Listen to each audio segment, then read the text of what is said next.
চুপ হয়ে যান। কেউ যন্ত্রণা দিচ্ছে? চুপ হয়ে যান। কেউ অনেক ভালোবাসার পরেও প্রাপ্যটা দেয়নি? চুপ হয়ে যান। কোনো মানুষ অনেক অপমান করছে? চুপ হয়ে যান। কেউ ঠকিয়ে গেছে? চুপ হয়ে যান। কেউ আপনাকে নিয়ে তুমুল দোষারোপ করছে? চুপ করে যান। কেউ বিশ্বাসঘাতকতা করছে? তাও চুপ করে যান। এমন নীরব হয়ে যান যে মানুষগুলো আর কখনোই আপনার শব্দ ও ছায়া না দেখে। মৃত হয়ে যান তাদের কাছে। প্রতিজ্ঞা করুন আর কখনোই ঘুরে তাকাবেন না। শুধু এই প্রতিজ্ঞাটা করতে পারলেই আপনি কষ্ট পাবেন না।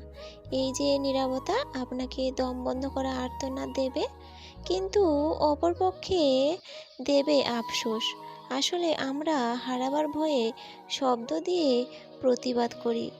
কিন্তু আপনি জানেন কি, যে মানুষগুলো আপনাকে মানুষ বলে মূল্যায়ন করে না, আপনাকে দমবন্ধ কান্নার অনুভূতি দিয়েছে, তারা আপনার কেউ না। তাই শব্দ দিয়ে কান্না নিয়ে নয়।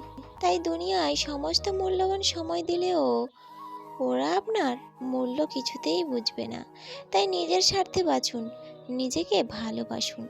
আপনার একজন সৃষ্টিকর্তা আছে। সকল দুঃখ কষ্ট চাওয়া পাওয়ার কথা সৃষ্টিকর্তাকে বলুন, তিনি সব কিছু সমাধান করবেন।